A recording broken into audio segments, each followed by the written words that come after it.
Well, good evening, Mission Control, and wow, I guess a big hearty welcome to our new subscribers. If you've been with the channel for a while, I owe you first a major thanks for sticking with us through such challenging and I guess entertaining times, otherwise you all wouldn't still be here, right? Thank you to all the subscribers who've been here since the very beginning.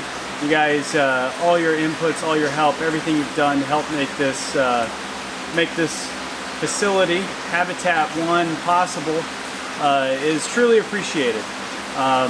The constructive comments, the great positive reinforcing comments when I'm down, you know, thank you so much to everyone who's been out there. If you're a follower of my channel and you don't know, kind of this maybe seems a little weird to you, let me explain why I kind of start off with that. And the new subscribers, if you noticed in the last few days, we've had quite a few new subscribers, and they've been coming over from Motherboard magazine, Vice Productions there. They actually chose us, my wife and I, for Human of the Year award, which is pretty freaking cool, actually, to be quite honest. And I wanted to take this opportunity in this video to say thank you to Motherboard, to say thank you to all subscribers who have helped make this possible, and to say welcome to all the new subscribers that have come over, and kind of introduce the channel a little bit to you guys, the newcomers, and maybe for some of the existing subscribers at Mission Control, as we call you, maybe try to address some questions there. So let's go back to Motherboard, I guess, to start with. So we were approached a few months ago by Motherboard as being a potential candidate for Human of the Year, and they had selected us as one of their, I think they have quite a few. It's not like a one, you know, top of the heap type of thing. They actually want to recognize quite a few different folks from around the planet, around the United States, that have been doing things that contribute to pushing forward science and technology, engineering, math, kind of the technical side of the world. And they interviewed us back in March, I think it was, just because I think they honestly just thought we were crazy. But that turned out to be a great interview, and they came back and did a whole day's worth of shooting here. It was actually pretty cool to be a part of it, and really, they did a really great job on the video. So if you haven't gone over to Motherboard and checked them out on YouTube, please go over there, give them the support and a nice hearty thank you for me, if you could, because that was pretty awesome what they did, and it's quite the honor to even be considered for that. And I'll be honest, I don't even know how to respond. If you know me personally, you know that I love giving out praise, and I suck at taking it. I tend to deflect stuff like this, and you know, I'm not really good at accepting it, but sometimes when you don't accept praise, you kind of disrespect the people who have given it to you, and that's not what I intend to do. So I really struggled with how to put a video together to kind of address the situation. So hopefully this is working out. I'm really just kind of being who I am and sharing that with you guys. So it's pretty cool to be even considered for that. And so it started making me wonder, you know, why us? What makes us different? And for those that have been following along, I think you may not. You might tell someone who's brand new to the channel that what makes this channel different, what makes TheRealMartian different, what makes Jeff different than some others is he's a normal guy.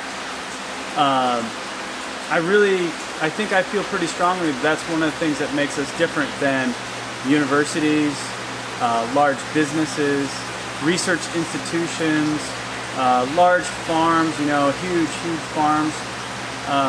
Just a normal person trying to help, trying to do something, trying to use the resources that I've been given to help do the right thing, at least what we think is the right thing, and that is to help provide sustainable food and energy to our local community, and hopefully communities around the world someday, and maybe communities off the world someday. Certainly that last piece is kind of just a thought experiment, so I wanted to go into the Martian thing a little bit more. As this normal guy is just trying to, I mean, we're just trying to solve problems. And one of the things that I've been asked to is, well, how come you don't go take all these classes, or how come you don't do what this other person has done?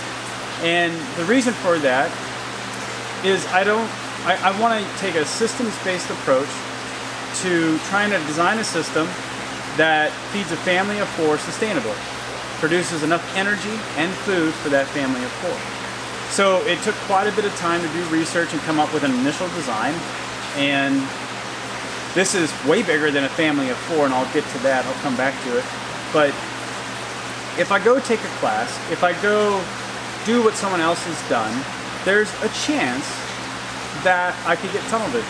There's a chance that I can miss a breakthrough. There's a chance that I cannot learn a valuable lesson that maybe they don't even know how to teach me, because it's something that's subconscious to them, or something that, you know, they learned and they kind of pushed down and they totally forgot about.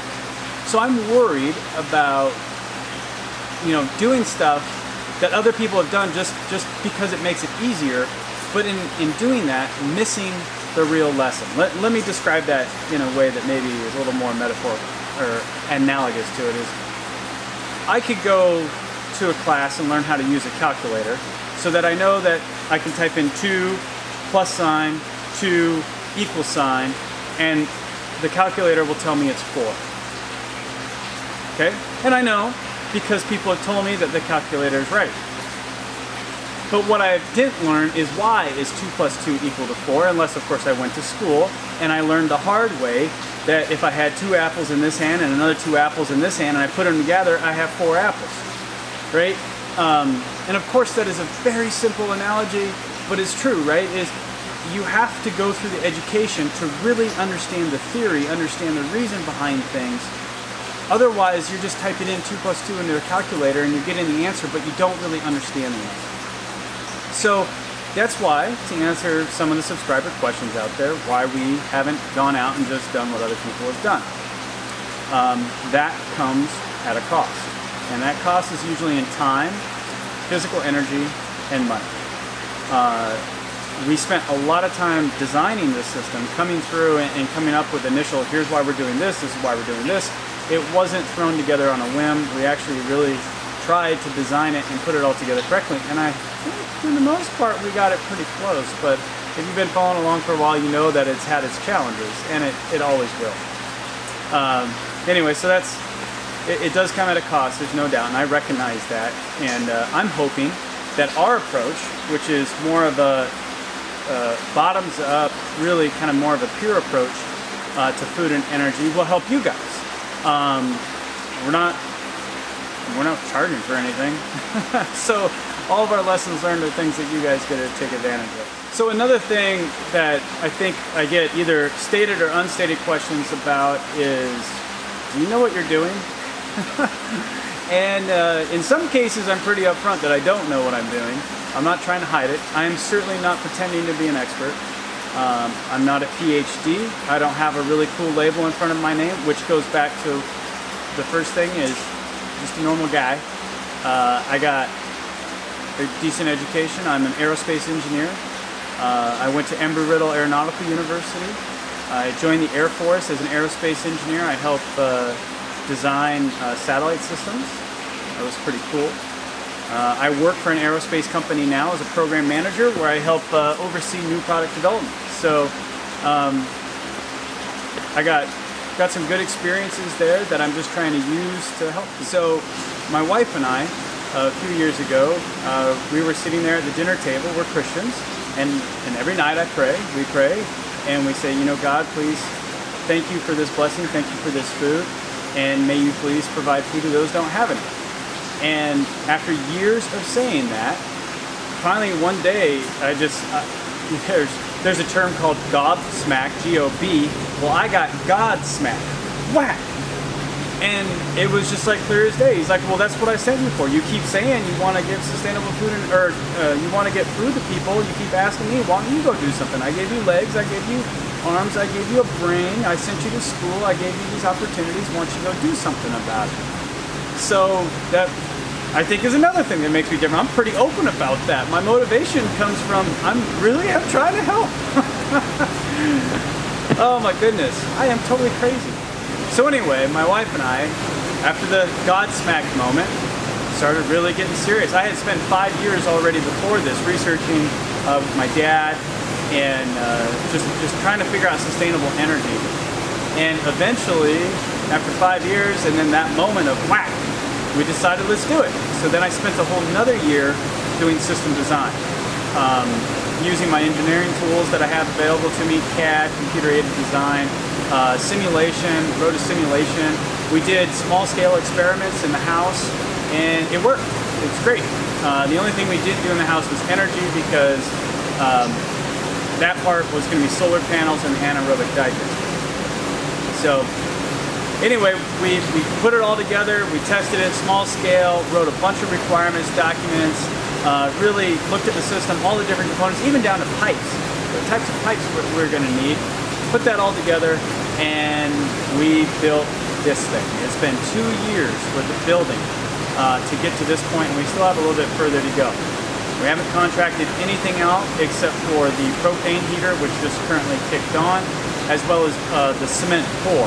I did the actual pouring, but the cement truck came up and brought in the cement. So everything else has been me doing it with skills that I have or learning new skills to put it all together. So that's where this system came from. Now, another question I get from people a lot, why did you go so big? Shouldn't you start small? Well, remember what I just said, we did start small. We started in our office and put a system in there with an aquarium and the aquaponics and the LED lights and the light motors. Basically everything that was the precursor to all this, the initial prototype, we built, tested, it worked. We grew beautiful plants. We actually had peppers that we grew, and they flowered. So we did test small first, and we built a system that scaled. And everything in here is essentially based off of that prototype, with the exception of the digester, of course. So the reason I went big is analogous to when you're building an electronic circuit board.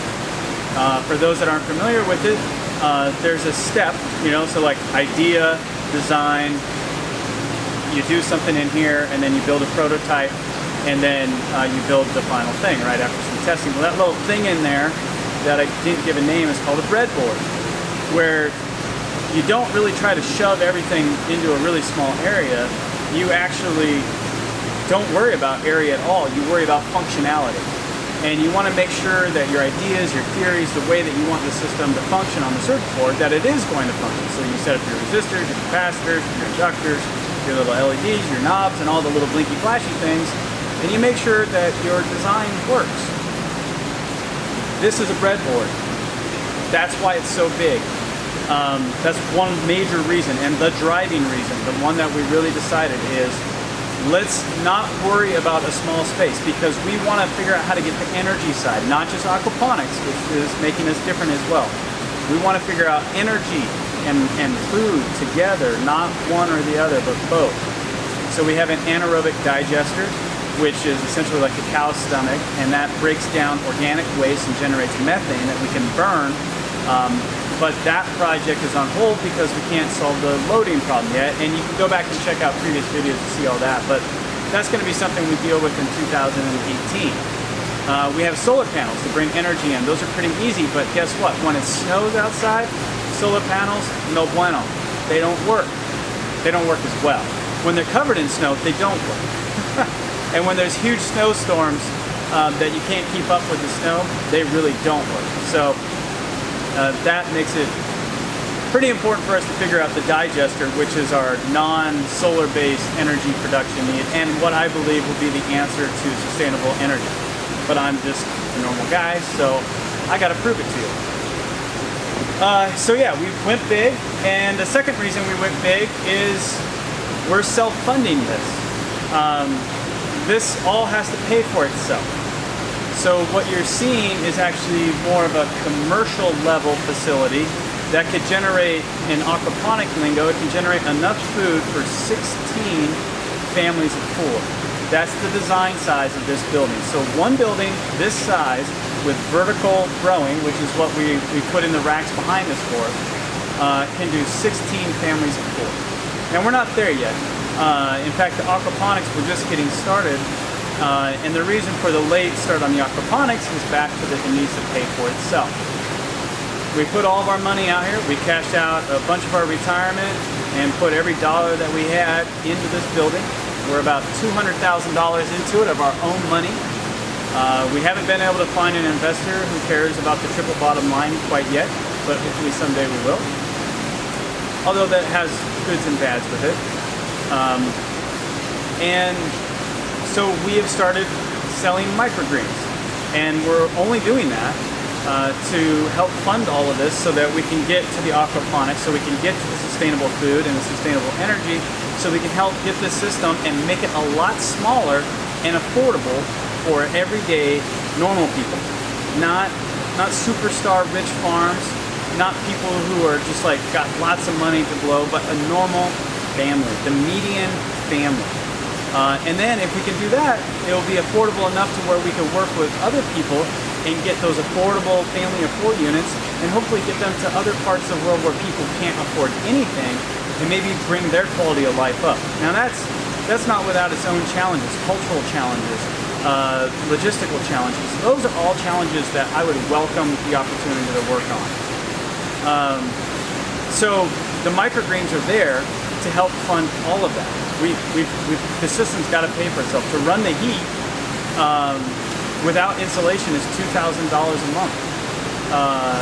And with insulation, we're going to find out. It's supposed to be $1,000 a month, and we're making enough money right now to just cover that cost for the heater, which is good enough for us, but we've got to get more money coming in to help pay for the research and development that we want to do to really get this thing out there. So anyway, that's kind of, again, why it's so big, is breadboarding. I didn't want to have to worry about space. I didn't want to have to worry about shoving everything in really small, because a lot of those components don't exist, as we're finding out. You can't go buy stuff off the shelf. So a lot of these smaller things, I think we're going to have to design, and I'm excited about that, and I'm hoping that our design work is something that maybe that also helps pay for this idea, so that we can give you guys what you would need, our lessons learned, and give you hardware and software to control the system, so that you don't have to go through all the expenses that we have gone through, the hardware. So that's one of the things we're open for. So I also want to talk about failure. Built a big thing here. It takes a lot of effort. Right now, actually, I'm going to have to take a little break.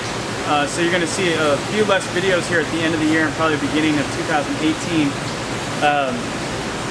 You've been following along, you know how hard I've been working over the course of this year.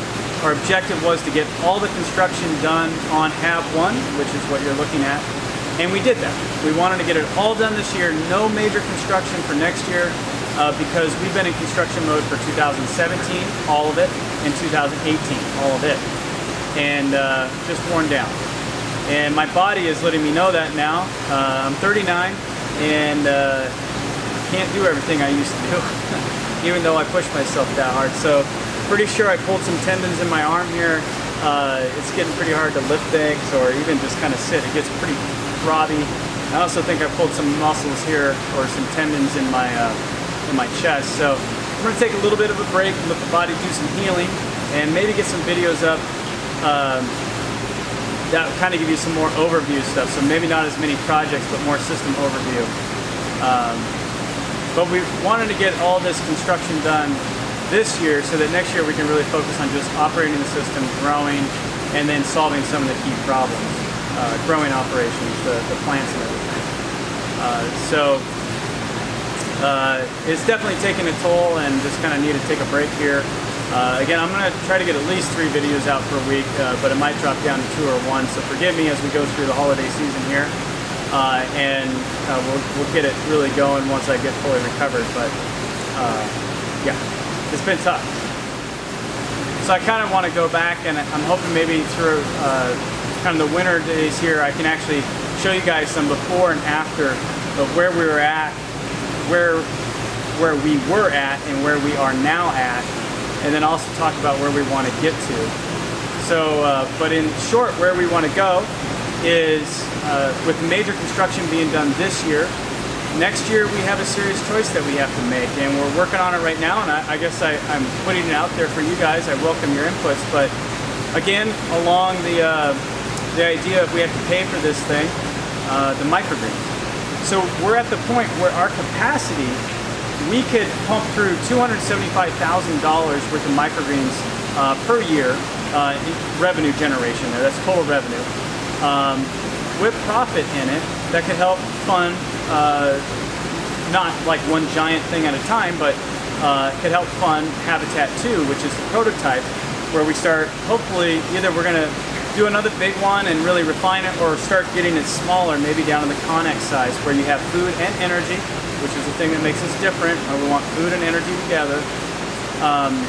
But in order to do that, we need to make money, and that's where the microgreens come in, which means we have more capacity than we have the ability to get out. We don't have enough customers yet. And we saturated our local area, and now we're trying to get into distribution. So, again, our primary objective here is not to sell microgreens. I think some people forget that. Our primary objective is sustainable food and energy systems to people, so they can grow food and have energy to run their lives. Microgreens is a way we can pay for it. So the business case all works out, but what we need to do is get into distribution. In order to get into distribution, or to have a major customer like a Whole Foods or Trader Joe's, those are natural food type of markets here in the U.S. For those that aren't familiar with them. And we need to get certified. And the certification costs quite a few $1,000s and will require some system updates to ensure food safety, which I'm all for food safety, but that's kind of a divergence from the path. Now, we have a GoFundMe and we have Patreon. Those are up at the top of the screen, by the way, on our homepage on YouTube if you want to check it out. But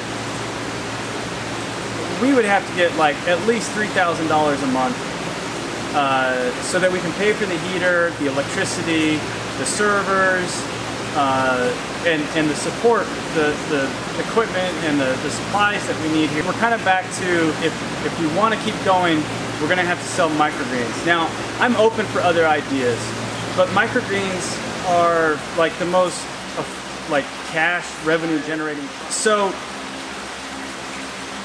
we need to find a way to fund everything, and like I said, we're out of money. So if we can't find something else, then we've got to do microgreens. So then I got to take a pause from aquaponics, which is what I really want to be doing.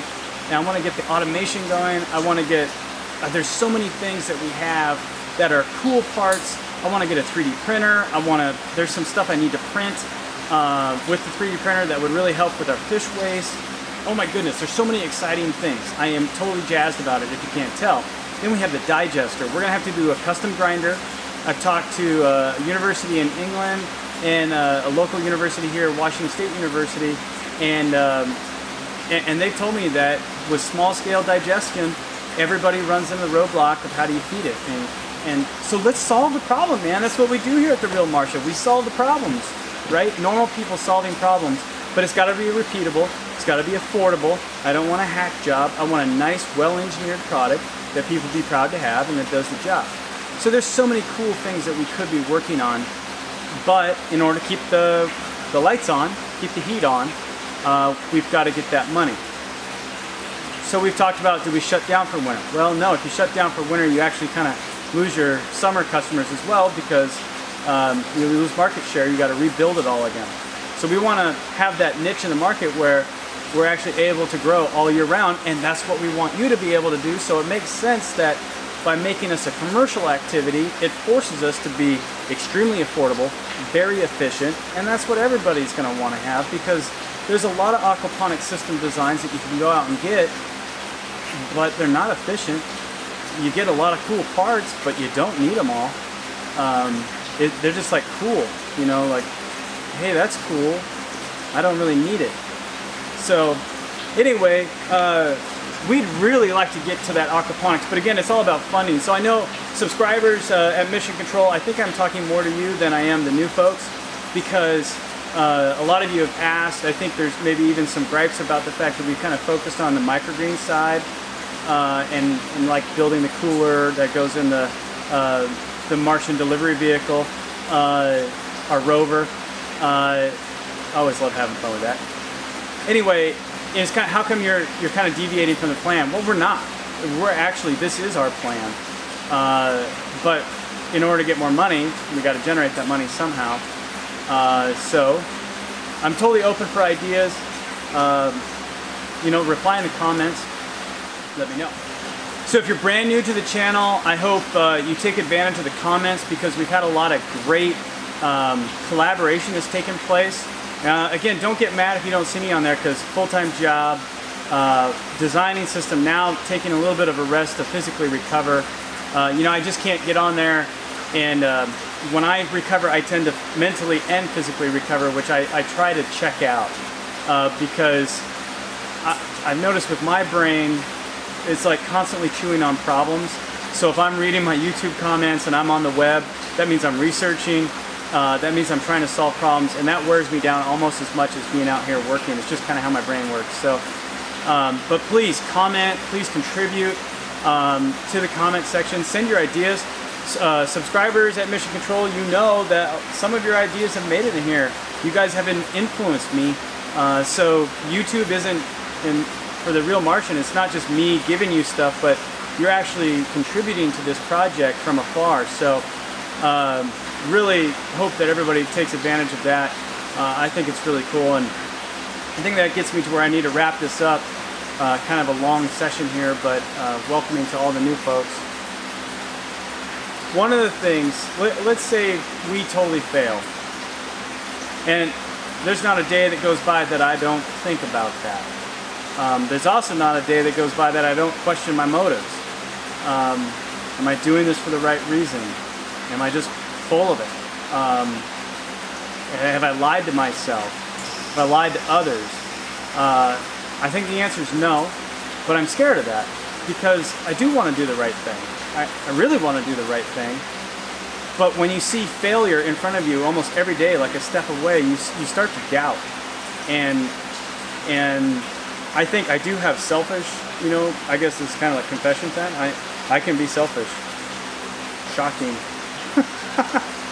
I'm a sinner. I'm fallen. I'm not perfect. I don't think of myself better than other people anymore. I did do that. I have done that. I probably will accidentally do it in the future, but not on purpose. But in this case, I actually consider myself just a normal, everyday person who's actually worse than a lot of other people. And I really want to make sure my motives are pure, and I want to do the right thing, but I can't help but to admit that there's probably some bad motives in there. But I think there's a lot more good motives than there are bad, so hopefully you guys can forgive me for that. But anyway, let's say it did fail. One thing that I hope comes out of this is for the kids out there, for the youngsters growing up, deciding maybe what you want to do with your life. What do you want to do in school? What interests you? I hope you watch this channel and realize that success or failure, if you put your mind to something, you can do it. Now, what do I mean by that? Well, if I put my mind to say I want to go win the lottery for $1 million, I can give that a good go, but that's taking a pretty big risk, and that's not what I'm talking about. Not that type of situation. And I'm not saying if I put my mind to it, I'll never have to do work ever again, because that's just not logical. That's not how the world works. So within the constraints of reality, my statement is still true, is if you have a dream, with hard work and dedication, you can get there. This building, the research that goes behind it, and even if it fails, the results that come out of it will help other people learn and will help move us all forward. So I don't like it when I hear people say, I can't do something. And if a kid out there, even one kid, watches The Real Martian and sees something that inspires them to challenge themselves and to take on something that someone told them they can't do, and of course I'm talking about being moral, and I'm talking about being legal. You know what I'm saying is, for a lot of us, there was a place in our life where someone told us we can't do something and it crushed us. Some people come out of that, other people don't. For the kids out there, I hope you watch this channel, and I hope that you get that fire inside of you, and you don't accept people just telling you can't, because there's always going to be someone telling you can't do something. And when it comes to your dreams, my dream was to go to Mars. And because of some physical challenges, I have a heart thing, leave it at that. I have bulge disc things. But when I was in the Air Force, I was on my route to getting into flight test engineering school to go be an astronaut, and medically I just wasn't going to compete. So that crushed me. But Mars is something that I always think about. It's always there. It's a dream. Now I'm married now. My wife and I want to have kids. It would be irresponsible for me just to pick up shots and go do that. That would be the selfish piece of me coming back. But maybe one of you watches this. Maybe one of you thinks about Mars, and whether we go there or not, whether you think it's a good idea or not, that's irrelevant. The idea here is kids and dreams. Kids and their dreams should be reinforced. No one should be told they can't. They should be helped to figure out how they can. Again, within the context of legal and moral, of course. So, anyway, if this channel inspires anybody, then I think it's a success, and I can live with that, even if we fail in our attempt to deliver sustainable food and energy to people in our local community and communities around the world. So, that is a really long video. I don't know how much of this is going to make the edit, but yeah. I think in the end, I'm really, really grateful for everyone who's decided to follow along. I'm really grateful for all the new people that have come on board, and I hope that together, Mission Control and TheRealMartian, that we can go out there and we can really make a difference, and together, all of us can provide sustainable food and energy to our local communities. That'd be pretty cool. That'd be pretty cool. Like I said, I'm not good at stuff like this, so sorry if this video is a little rough. It's a little rough for me because I want to say thanks. I want to give you guys some insights and stuff, but I don't know if I'm doing a good job or not. So I'm going to get through some rest, get the body back up to speed, get the mind a little bit more clear, a little bit more sharp. We got to make this decision about how to fund this place. So again, your comments and thoughts are welcome there. Maybe you know someone, wink wink, that wants to help out. That triple bottom line, you know, gotta find those folks. And yeah, again, we have the Patreon and the GoFundMe if you'd like to click on that. Thank you to everyone who has been doing that. It's really appreciated, really greatly appreciated. Thank you so much. Gonna have some good videos coming up in 2018. If we do choose to go with microgreens, it'll be a lot about certification. So that's another thing that I think normal people may be pushed away from, but we're going to take head on if that's where we go. So we'll share that about food safety.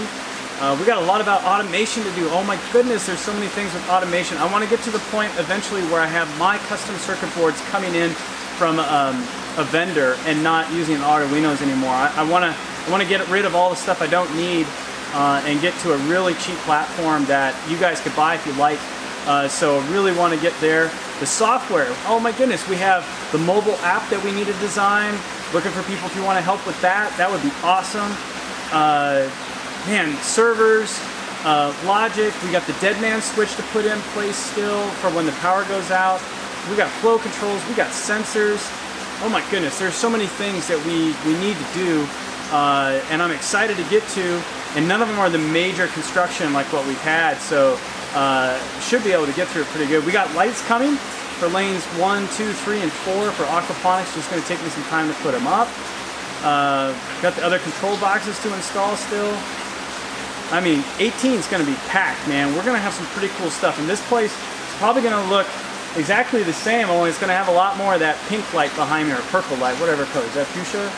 I don't know. I'm not good with that. It looks pink to me. But we got a lot of stuff to put in place here, and it's going to be pretty freaking awesome. This summer, with the new cover that we put on, it's going to get hot in here, so we're going to have to deal with that. We knew that up front, so we're going to need shade covers. I'm still contemplating For those that are new, you may not have heard this, but this cover is all custom made for this building. And this side of it, the south side, is all clear so that the sun comes through. The north side and all the walls have been insulated with batten insulation. And I'm considering building movable insulation that goes back and forth like so to actually help cover up that clear area. I'm kind of on the fence about it. I have the insulation already bought, but I decided to take a little pause and to watch fuel consumption during the cold days and see how things go. I'd prefer not to put that up. It's a pretty hefty duty job, and I'm also not certain that it's going to work all that well because of condensation, as well as not being able to fully seal it. So there's still going to be a fairly good gap there, but we'll find out. We're going to find out. Hasn't snowed yet. Hasn't snowed yet. Well, it snowed earlier. November 3rd it snowed. Last year, November 11th, it started snowing and never stopped. November 3rd it started snowing this year. Since then, it hasn't snowed, but the temperatures have dropped down into below freezing. For the last week, we haven't had one day above freezing. In fact, for the last week, between daytime and nighttime temperatures, the temperature hasn't changed more than 1 degree Fahrenheit. And it's been, what, like -4 Celsius?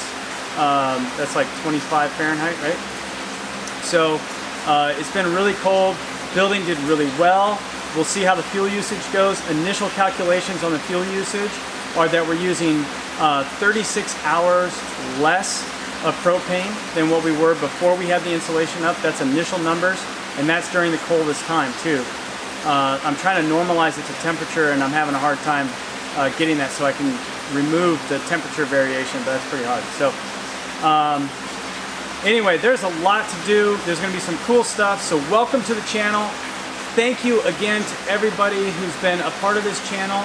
If you haven't gone over to Motherboard to check out the Human of the Year stuff, there's some pretty cool people on there who are doing some really neat stuff. I highly encourage you to go check them out. Major thanks to Motherboard.